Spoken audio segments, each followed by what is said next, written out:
Welcome back, everybody. Digital Chaos versus Immortals, game number 2. It was one hell of a game 1, as Immortals seem to always give us very hype game 1s, just like we saw on Tuesday. Managed to win the game, throw the game, win the game again, throw the game again. And then finally ended up taking the throne just in time before they could throw again. Honestly, I shouldn't say throw, though. Digital Chaos did play very well. Abed with that Razor was spectacular. And Bulba, as well as MSS, had some really good controlling initiations as well. But it seemed like, I don't know about you, Eosin, but it felt like, in a way, the game just got a little bit too late. I really do feel like, as late as it did get, I still think that DC could have won that game. I think their late game is perfectly fine. The thing is just that initiation just wasn't there because they got caught out at the worst time possible. No one had buybacks. I think if they were caught out like that, but they still had buybacks, that game would have been dragged on much longer. And I think the outcome could have been a little different. But all it takes is one mistake at that stage of the game. It probably Probably no matter how late it was, it probably could have always been won by Digital Chaos. But I think you do have to say, right, like the timing for Digital Chaos was definitely a lot better before the refresher and before the Aghanims on Night Stalker. It became so much harder to find good initiations unless Vareb bungles a Ravage or something like that. You know, it became so much harder to find good initiation against a clear vision hero with a potential double 6-second stun to drop on you or whatever it is. Yeah, I mean, I can definitely agree with that. That's a really good point. It's like, you know, Sven, he's really hard to deal with when that BKB is brand new, 10, 9, 8-second area. It's always difficult to deal with them, but once it reaches 5, it becomes that much easier. But like you said, having the double refresher as well as the Night Stalker Ags kind of makes up for it. You know, he doesn't have to jump in until the very last moment when he sees that opportunity. So, I mean, I definitely understand that line of thought. Going to a fresh game, though. Eosin, what do you make of the draft so far? First pick, Night Stalker, and a follow-up of Bat Rider to the Lich Earthshaker opening from Immortals. I think if DC play it right and they have a good start, Night Stalker Bat Rider is incredibly hard to deal with. You can never really see much, and Bat Rider just has the easiest time finding ways to start a fight off. You're all pretty much always going to find the right person to lasso or find someone who's out of position. So, I mean, it really comes down to how well Digital Chaos can ramp up to that level of farm and kind of take control of the game and the map. Do you think Moonmander... Do you think he looked at that first game and thought that vision was a bit of an issue for them, and that's why he takes away that Night Stalker away from Immortals, and not even just that, following up with the Bat Rider as well, who is another kind of vision type, initiating type hero. It feels like in many ways that he's like covering or like overemphasizing a certain part of the drafts. And I think it's very possible. Alternatively, they probably also think that Night Stalker is very strong, and it's kind of like, let's just take it away from them, run it ourselves instead. But for the most part, I think it's just try your best to stay to your game, right? Don't worry too much about how your opponents are playing unless it really was something that was so devastating to your lineup that you just have to show it respect. Our second line of bans now, the Weaver and Lifestealer, taken away by Digital Chaos, Death Prophet, and Terrorblade out from Immortals. That's very interesting to me, that Death Prophet and Terrorblade, like the thing that obviously links them is their explosive pushing power. So I guess I could see if you have a big vision advantage already on a team coupled with really good pickoff power, which is what the Bat Rider gives you, you get the right kind of pick-off, and any kind of pushing hero is going to close out this game very quickly. So I could see the kind of the reasoning behind Immortals bans. If they ended up picking Terrorblade, it's Mason who plays it, right? Or does Abed play that? 10 seconds remaining. Good question. We've seen most of the games that I've been watching of Digital Chaos, they've been planting Abed in the mid lane, and then Bulba is just protecting him over and over again. But recently, it seems like they're switching it up a little bit in where Abed plays, in the regard that like he's kind of like Liquid in that he's always playing the harder carry of the positions, and Mason's always playing more of that 2 position. So I would actually assume that Abed's playing Terrorblade just for that reason alone. But obviously Mason plays Terrorblade quite well as well, and I don't know if there's any mid heroes that maybe Mason doesn't feel comfortable with. It's just interesting to me because it seems like a lot of the other teams, namely Secret, actually, Secret definitely switches it up the most. Mid one is like capable of playing anything, but for the most part, you know, he's always going to be put on that Terrorblade type of hero if they do end up picking it. Otherwise, you know, they give him sometimes he's on DP, sometimes he's on Ember, and they do some really interesting things with their lineups. They've run like one position Enchantress, one position Broodmother. The off lane has gone into the mid lane before, and vice versa. And you know, they switch the safe lane with the other lanes as well. It's seems to be very common amongst teams now. All right, a Nyx Assassin versus a Batrider, sure. And then a Viper picked up as well, as we've got only magic damage. Only magic damage so far in Digital Chaos. So it definitely feels like a good Viper pickup so far, but obviously with 2 cores still to be picked, Digital Chaos could definitely change their lineup quite heavily. I think one of the things I discussed with Lyrical about these Night Stalker lineups, like how the best way to play against these heroes are, where you have a bat or some type of initiation with the vision provider. I think one of the better ways to play against it is just to have a hero who can kind of bait for the rest of your team and doesn't really worry about getting out of position. I feel like Viper is one of the best heroes to do that with. Mm-hmm. Something that's really durable and is able to kind of fight back without being able to fight. The Sven picked up. But we have seen the issue that Immortals ran into in their first series of the day of Sven versus Viper. If the Viper gets a pretty good time in the beginning, 5 seconds remaining, and he actually gets tanky enough that he's able to have like Hurricane Pike to be able to deal with the Sven and push him away when he first initiates. One Viper strike, and that just kind of kills Sven's whole entire deal that he wants to do. And he won't have the best holding for being able to kill multiple heroes either. Because when Immortals had this lineup and they had Sven, they had Puck to be able to lock down multiple heroes and gave Sven a little bit better of an opportunity. Here, we've just got the single lockdown of Batrider, which should definitely ensure an easy kill on one, but might make it harder for Sven to follow that up. Turn to ban. Yeah, I definitely agree with you there. Whatever DC end up picking up at the last hero should come with more disables for sure. Otherwise, Sven is not going to have an easy time. And I think DC should probably ban out a hero like Void. I think Void here would 10 seconds. ruin Digital Chaos. 5 seconds remaining. Turn to pick. I kind of like that. I think it's still a little scary versus Night Stalker and Batrider. But it definitely would set you up for that. If you get like the faster Lincoln's build, maybe something like that.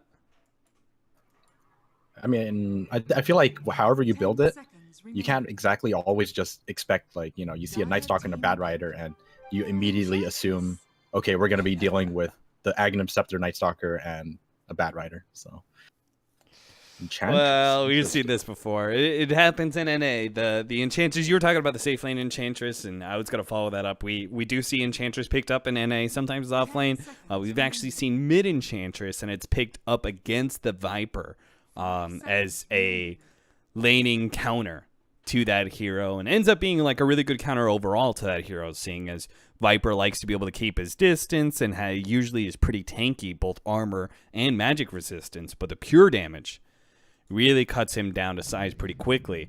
Immortals going to go for some sort of carry here, the Bloodseeker. Well, that'll be a hero that's kind of favorable versus Enchantress due to its lockdown and then silence that you can throw out. But being able to, again, try to limit the mobility of this Sven. Okay, I like this pickup.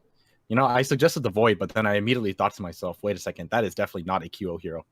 So that idea just went out the window. Yeah. I definitely did not expect a Bloodseeker, though. But, I mean, I like it. Mortals, they've already 2-0 Digital Chaos once. That was yesterday in Star Ladder. Can they do it again here in the playoffs of the PGL North American Close Qualifier? They're 1 game up. You just need to close it out in this second game. But honestly, I don't know about you, Eosin, but I'm kind of preferring Digital Chaos's lineup just because for me, it's a lot simpler. It's a lot more straightforward. You know, you have the Bat Rider lasso into the Ice Blast or a Sven initiation. You've got this 1-1 Enchantress versus Viper, which is supposed to be very good for the Enchantress. You've got a Sven that's naturally just going to farm and become the biggest carry in this game. For me, I would put my money on Digital Chaos for this game too. I don't think I can really argue with you on that one. I think just looking at the draft, it does seem a little easier to execute. Immortals really got their work cut out for them. I think they're really going to need this, their Earthshaker as well as their Nyx to do very well in the early game to set up for their course. Yeah. I have not seen a 4Ev Earthshaker yet. Prepare for battle. Let's see. I watched a couple of Enigma games of him recently, and he did, honestly, I felt like he struggled when he had to be the kind of like harder initiator. I always feel like Forev does better when he's like almost a damage dealing or like more of a suffocating style offlaner. Like, you know, we saw Esmeralda at TI. We saw recently we've seen like a Venomancer off lane, for example. I thought he did very well on that. I feel like that's usually where he succeeds the most, and less so on the initiators, which is commonly where offlaners kind of make their bread and butter. That is definitely true. This does not strike me much as a 4F hero, but I'm sure he can play it. It's going to have the backup of Dubu when it comes to the laning phase if they want to do some sort of dual lane. Mason, well, what is DC doing? What are they doing with their lanes? They're doing something funky again. I don't know what it is, but they seem to have an idea that NP is top. And I guess if it is going to be mid Bloodseeker and you don't get that matchup that you wanted, it's probably better to put the Enchantress into the off lane against the Viper. And they're going to have a mid Bat Rider against Bloodseeker. All right. Let's see how this works out. I'm pretty sure Bat Rider does really well against the Sven. I mean, not Sven. Bloodseeker, right? Yeah, I would especially think so with the extra help of the Night Stalker, which should give you a decent amount of kill power if you get a little bit too many sticky napalms, but you never know. If they don't get that kill early, right? The Lich's presence of that sacrifice and draining your experience is going to be pretty hurtful. I think also Lich armor is incredibly good versus Bat Rider right now because most Bat Riders play for right-click damage a lot off of their sticky napalm, and less so off of the Firefly. A lot more of them play for the right-click with Flame Break. Yeah, that's definitely the case here. QO having 8 stacks on him. Can't be having a good time. Take a timeout there, QO. Now he's going to start last hitting underneath tower. The Blood Rage should be a little bit easier for him. Bulba coming in. Seeing if he can help out. They've got a lot of sticky napalm going out. MSS is actually dropping pretty low here, but he runs himself into the trees, and that's a good setup for him. He actually put the Blood Rage on MSS. That can't be the right play, because he was definitely not low enough. QO kind of gets Dubu killed a little bit faster and may still be in trouble, in fact, because the healing salve's going off on MSS. They're just going to try and chase down QO underneath this tower, but now Dubu's here. Managed to get the slow onto MSS. MSS does manage to get the aggro off the tower, and QO desperately needing the CS here just to be able to heal himself back up. Otherwise, MSS is going to force him out of lane again. I think he put the Blood Rage on MSS because he thought that the tower was still hitting him. So he was kind of expecting, you know, him to die there, but clearly not the case here. Just gets Dubu killed, like you said. But that's a very big win for MSS because they are, or he's laning against the Lich, so despite getting that kill, he is still about the same level as QO. Beginning to see the Enchantress start establishing a little bit of dominance against the Viper, but he has had troubles. This is not a simple 1v1. Febby has been in lane this whole entire time, and went for the early mana burn. It's just been draining Mason out. And he's actually completely out of mana. He's going to have to pop a mango for his next round of Nature's Attendance if he wants it.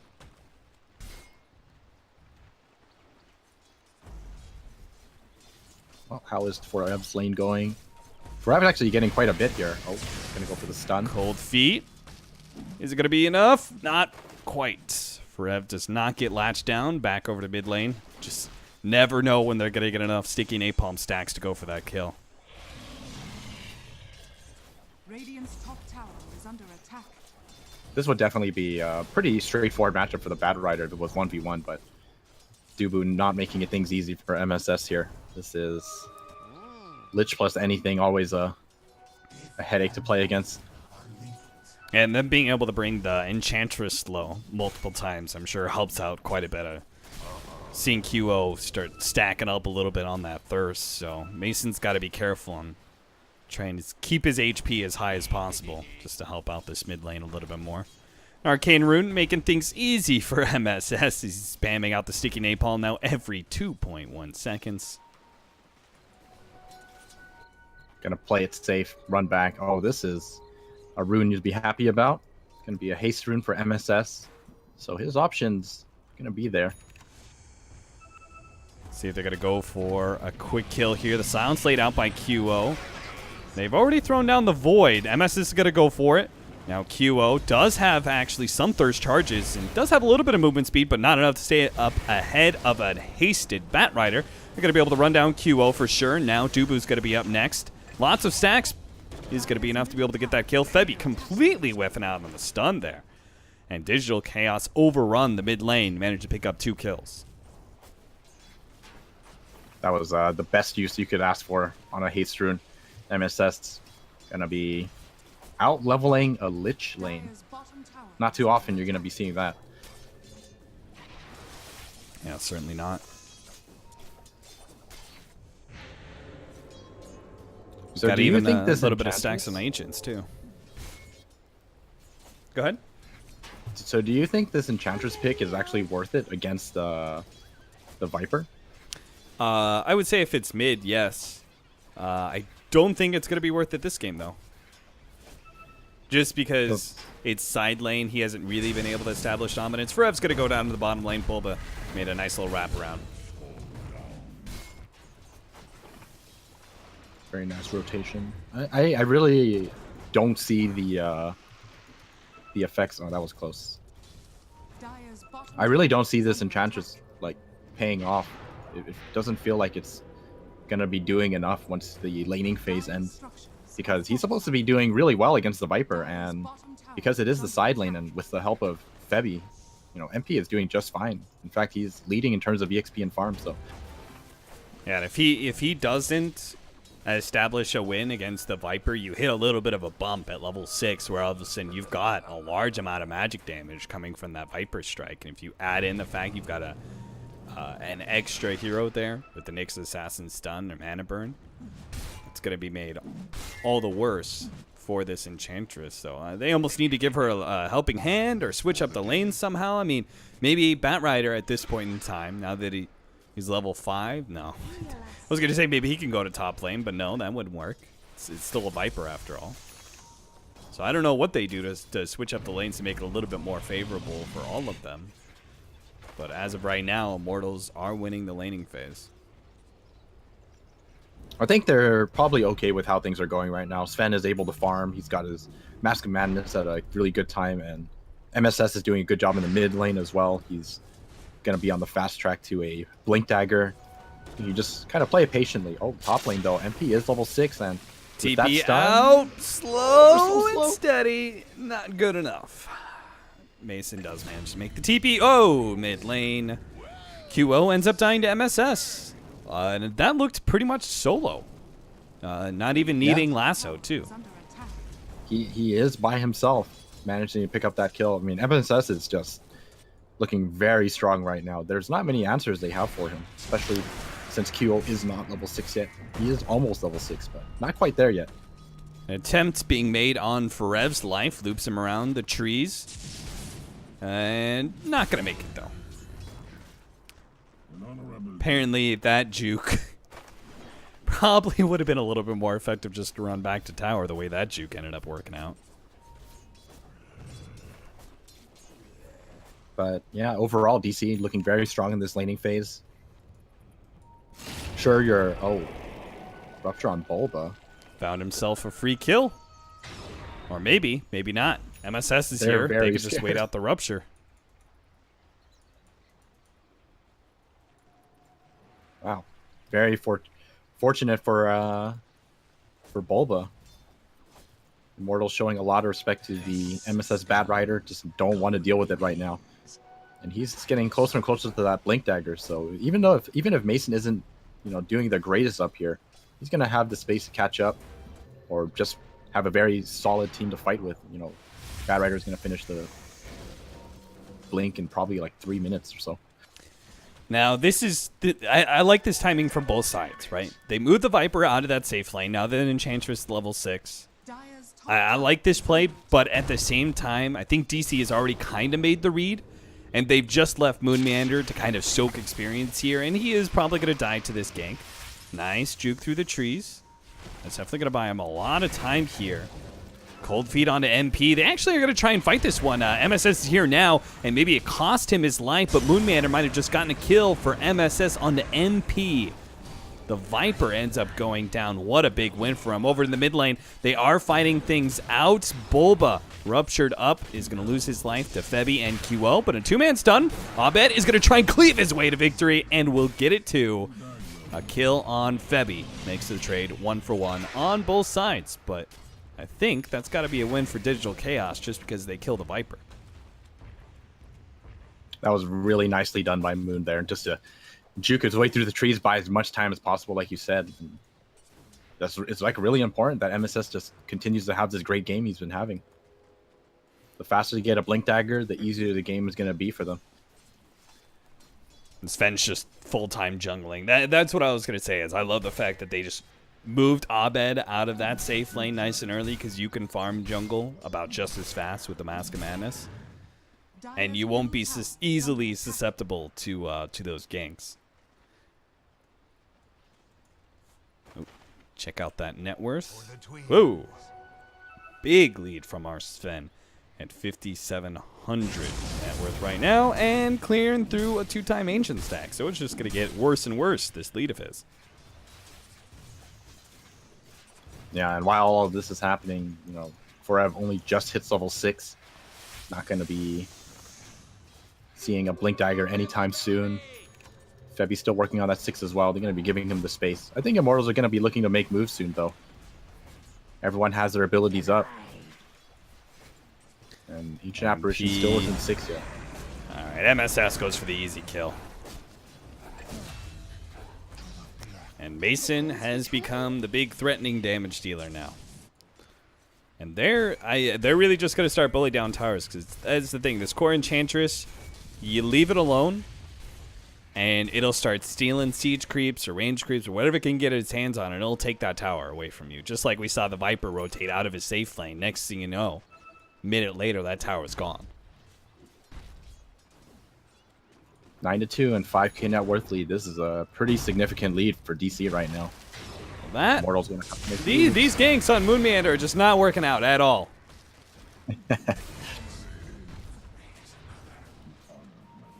I don't know what it is about Moon. He must be wearing the right shoes or something, but Immortals just cannot seem to touch him. And he still is not level 6. He just one creep. Like that Abed made that read, though. Bunch of heroes bottom lane.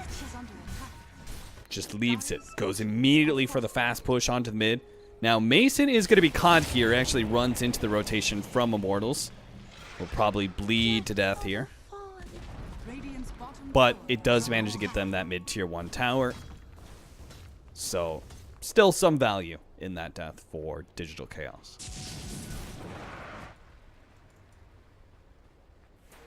Looks like QO is going to be going for the Midas build. I think this is like pretty much the standard build now, right? People just always go for the farming build. Yeah, I think so. Haven't seen too much Bloodseeker in EU and CIS. I think people only pick up this hero when they see a Lycan.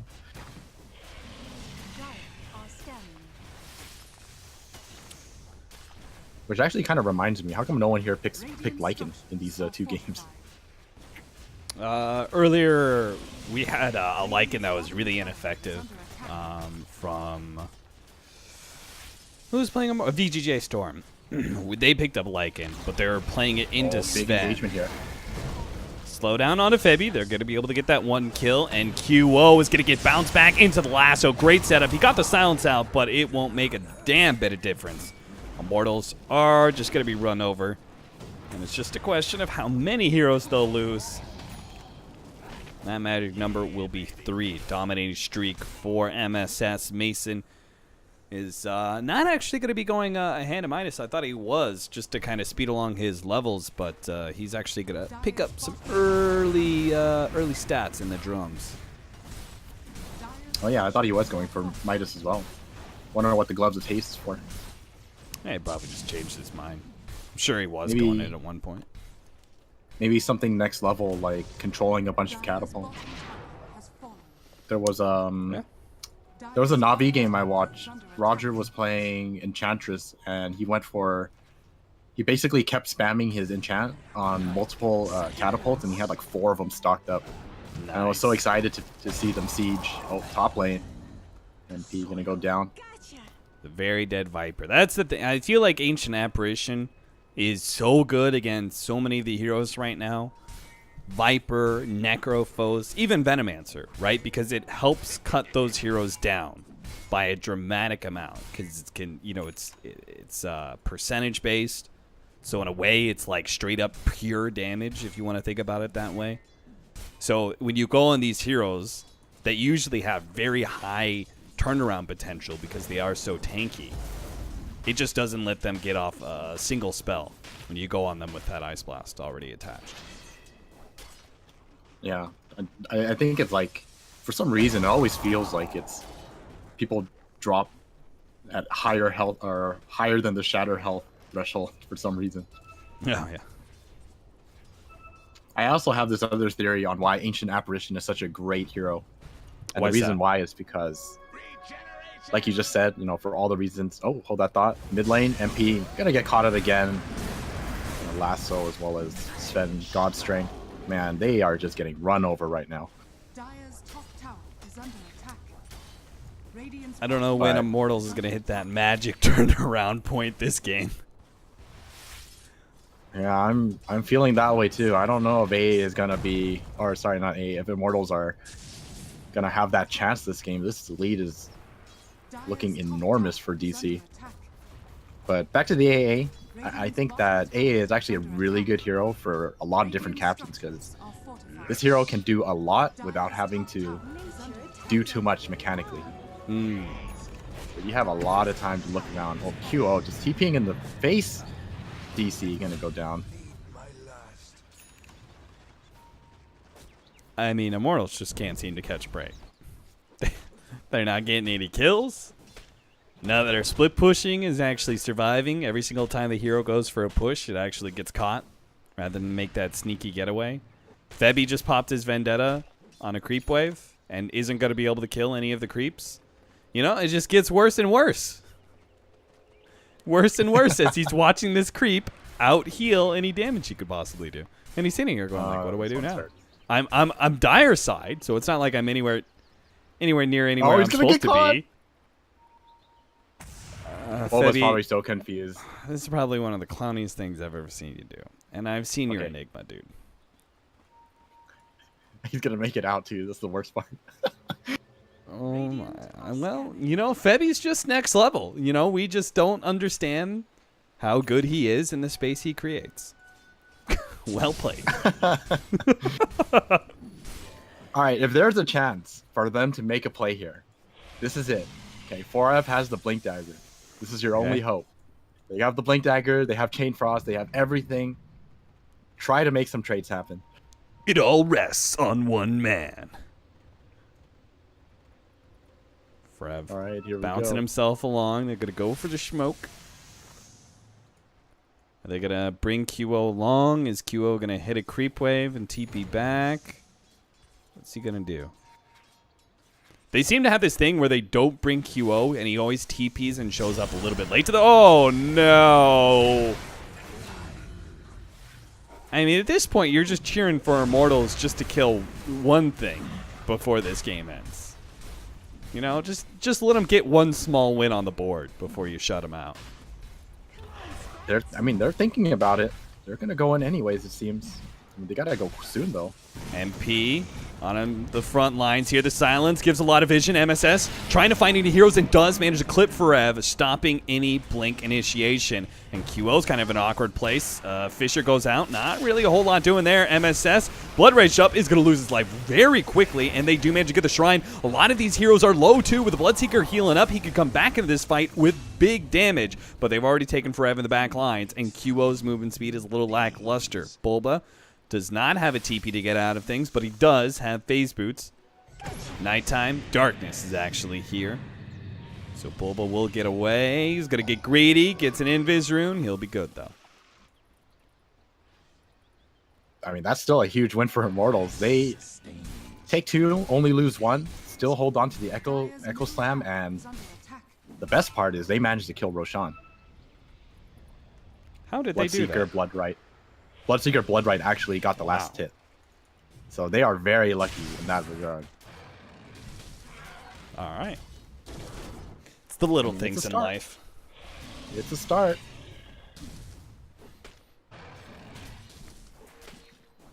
But Abed is holding on to that Aegis, so they got a big tool to work with.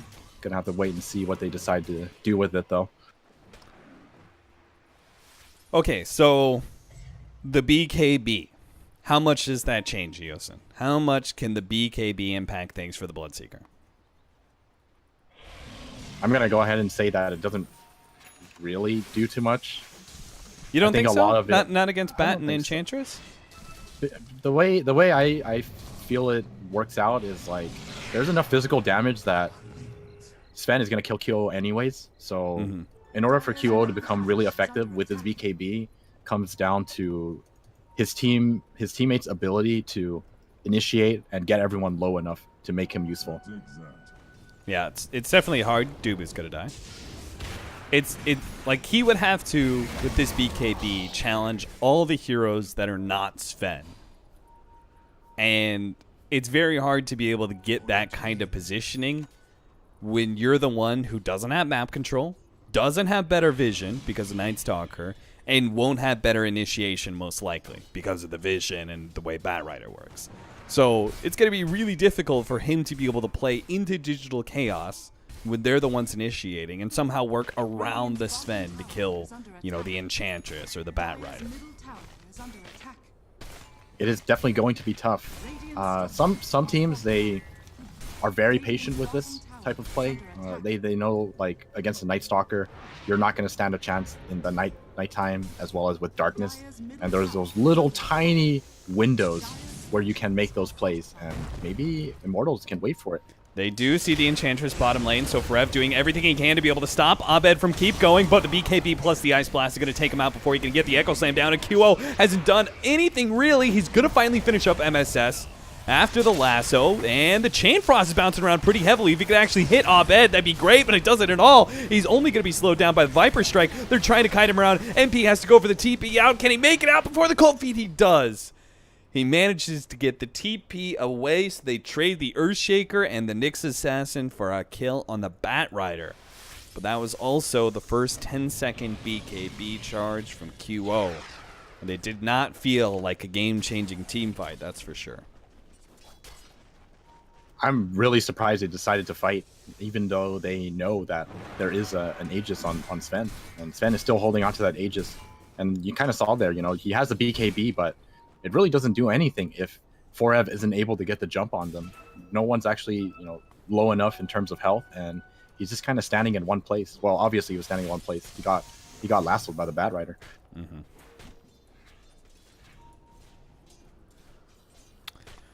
All right, so no Hurricane Pike, which is a little bit concerning for me that MP isn't able to get this item, but it seems like he has to go Heaven's Halberd first.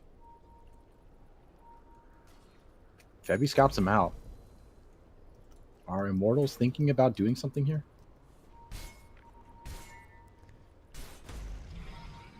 Vision-wise, Digital Chaos are still kind of okay. They've got like the Siege Wagon on the side. They do manage Immortals to take need away to be the wards patient. from Immortals. Febby's going for the Courier. He's feeling it, but so is Digital Chaos, apparently. So they throw the Courier into the trees. Aegis should be running out momentarily. Dire's bottom tower. Smoke up from DC as the Aegis expires. DC apparently not shying away from a fight, even though they don't have that extra life.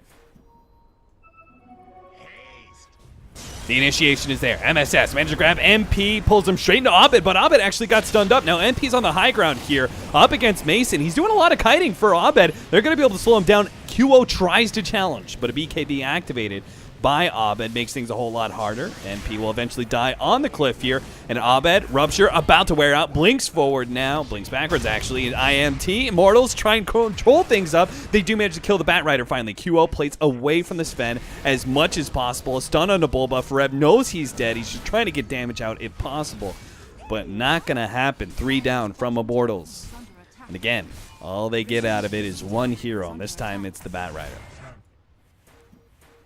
That was some great map movement from DC. They did the unexpected. You know, it's like you said, if you don't have Aegis, usually you kind of back away, but they understand that they are in the lead even without the secondary life.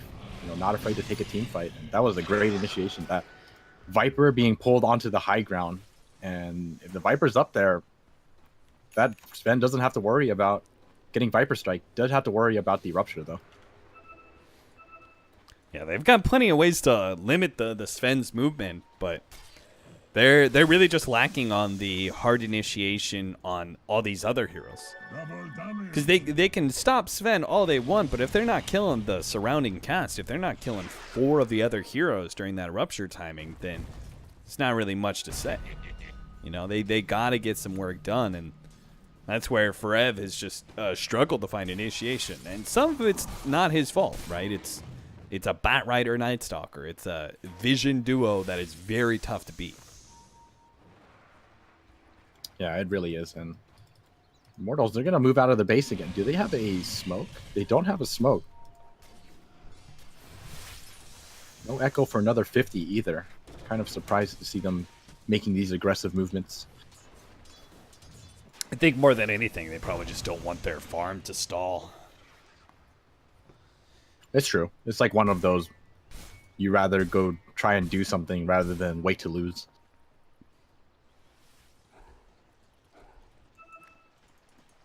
That's where QO takes an adventure outside the base all the way to the Radiant side. Find some fresh farm. None of that recycled neutral crap for him. He's going to be able to find himself some free range creeps and try and finish up that Radiance. Oh, Febby gets the bounce back stun onto Abed, but there is going to be MSS there with the Firefly. They go for the Rupture on Abed, but with the Nyx Assassin already down and them being so close to Radiance, I can't imagine they take this fight. Viper is, or MP is going to be rushing the Halberd instead of finishing the Hurricane Pike. I actually kind of think that Hurricane Pike might have been the better option here, but it's a little too late to turn that decision around. And it's tough to see how the Viper of all heroes is going to be able to get the Halberd off before the BKB. You know, like what is that situation look like? Like, in my head, it's like the Echo Sam, they initiate on the Sven, they halberd him, but surely if you're going to disable the Sven in any way, aren't you just going to rupture him? Or Viper strike him? Aren't you just going to control him through other means rather than the halberd? Maybe he's thinking about the Enchantress with this disarm. I don't, again, I'm not sure how he gets to the Enchantress, seeing as she's so far in the back most of the time, but I'm with you there. I feel like the Hurricane Pike would be a little bit better. The mobility would certainly help out his allies in some of these initiations, but I'm not sure. Yeah, but I mean, to be fair, the item itself still provides quite a bit to him, right? 25% evasion, a lot of life, and 25 damage, so... Yeah, that's true. It's still a solid item. The evasion definitely could make a world of difference. And DC have been pretty fearless when it comes to going on a Viper. They don't really seem to care too much because they've killed Viper so many times in the early game that he just hasn't made that transition in items, the idealized items that we were talking about before, which is Hurricane Pike and already having the Heaven's Halberd, and then looking at armor from there. Well, he is going to be slowly making his way towards that Hurricane Pike, but it's starting to feel like by the time he gets there, it might be a little too late. We're going to have to wait and see if they are going to be able to make it to that point. I think one really cool thing I'm seeing from Immortals is that they are giving a lot of priority to Febby to farm up right now, because I think they're kind of hoping that if they give him enough space to farm this Aghanim Scepter, they can potentially delay the game long enough for them to come back. Meanwhile, Digital Chaos with an iron grip on this game. Take Roshan, and they're going to run straight through their own jungle. Again, they have a pretty good, solid idea of what's supposed to be happening. Febby, go for the Midas Plate! Got it. Worth it. He knows. Out too.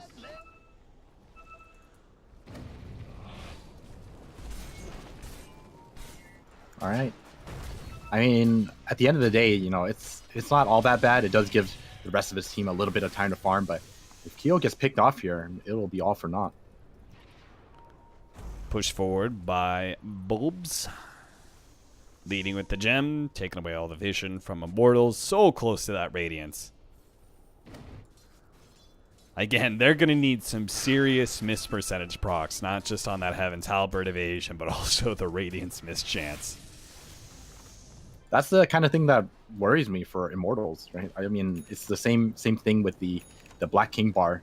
You pick it up, and I just feel like these items that keep coming in don't exactly amount to too much. It definitely helps, but I don't feel that game-changing impact that some items have for certain heroes. Yeah. And it's hard to see how they will ever have that kind of impact, just because this lineup, Bloodseeker and Viper, these are heroes that are not supposed to be stuck inside their base at 30 minutes, you know? Well, they're going to have a chance to fight here. See if they manage to hold on to this. I think there shouldn't really be any buybacks. Do they have any buybacks? Not a single buyback on Immortal side, so this is looking like, you know, the only chance they have. Now, I've seen this movie a couple times from Immortals. Stuck inside their base, doesn't feel like they should be able to win the game. And they turn it around on high ground defenses, but I think Digital Chaos have been super careful about going high ground against Immortals just for that reason. Just because this is a team so renowned for one thing, which is their team fighting capabilities, pushing into high ground, which naturally puts you at a disadvantage anyway, is kind of a tough task. So I feel like DC has secured themselves more of a strategic win by spending so much time controlling the map and farming, and now they're doing something that is relatively risk-free, which is pushing high ground with an Aegis. Not really committing too much, just letting one hero try for it. Now they find their initiation on MP with the God Strength already out. On to Abed. They're going to bring down MP super fast, especially with the Cold Feet locking him down. But Abed is in a bit of trouble. He's been ruptured up. He's going to try and run down Febby. Not give it a damn about the rupture because he's got that extra life. And now Mortals are running out of firepower. The last thing they really have left in their kit here is going to be this Echo Slam. But I'm not sure where they're going to make their initiation. Abed drops a little bit lower. First life, gone. Now it's a question whether or not Immortals can take life number 2. Missed. A Fisher. Quick blink out from Abed does manage to get him out of that sticky situation. They're going to reset. Doesn't look like they're going to commit. I mean, if you want to be ultra safe, if you're DC, do you wait for next Roshan? I think it's less to do with Roshan, but more to do with the fact that there is no darkness as well as nighttime, so that's probably the bigger thing limiting them from actually taking this objective. Well, they do manage to hold on to that Echo Slam still. Only committing a Chain Frost. And once again, you know, the Radiance pickup just not really showing its worth, just like the BKB pickup. Well, there's going to be a pretty effective BKB pickup. The Bat Rider can play a little bit more fearlessly when it comes to dealing with the Nyx Assassin or Earthshaker. Doesn't have to worry about that counter initiation when he grabs somebody. And again, we saw the way that they grabbed the Viper. Did not care if it was a Viper of all heroes. He is just too low down on his luck, honestly.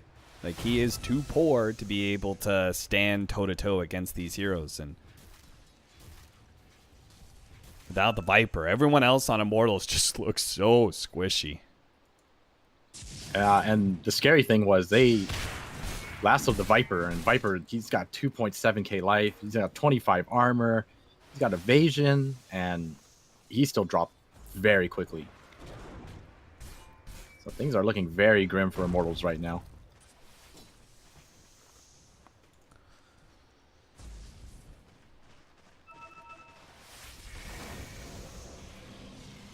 What do you think about this different? We always see, excuse me, we always see QL when he goes for his Sven.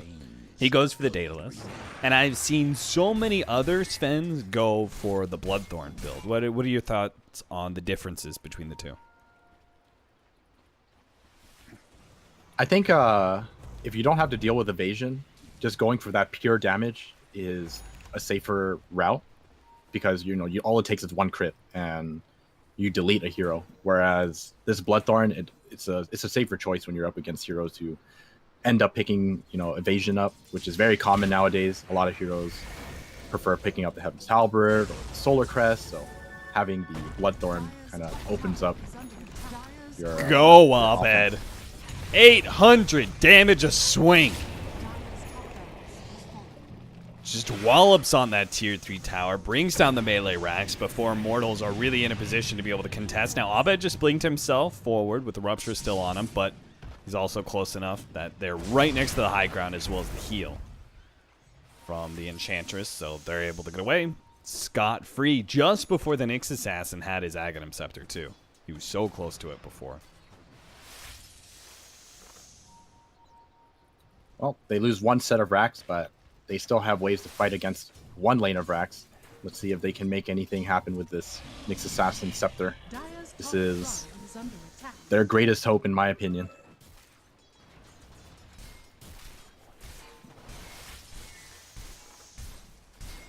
DC, take the shrine. Are they going to go for the initiation? MSS, you could tell, he's kind of thinking about it. He's got the BKB blink. He's got a lasso. Oh, they're going to take the easier kill. Febby. He's a bit outside of his base and totally alone. Oh!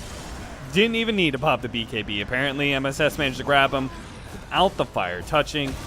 An Ice Blaster finish him off. No buyback either for the Nyx Assassin, so Digital Chaos can, once again, feel pretty secure in going high ground. I'm really surprised that, that thought, they're just going straight in. Oh, the Echo doesn't even connect. Abed is just tearing MP up. The Bloodthorn finishes him off, goes for QO next, easily takes him out with the help of Mason, who's dealing in the artillery damage from the back lines. Puts back 3. QO with his buyback is just going to die again, and that will be game. Game number 2 closed out real well by Digital Chaos. Game 1 was all back and forth and team fight after team fight, but DC, they just made a bit of a statement, I think, with this game too. That was really well played by DC. They were very in control, starting from the laning phase all the way up until the very end. They played it very carefully, didn't want to slip up, much like the first game. And like you said, making a statement, gonna not mess around, just play some safe Dota. That statement is that they are going to be the team that moves on to the PGL North American qualifier into the finals. But will that statement be true? We're going to take a break and find out in game number 3. Don't go anywhere.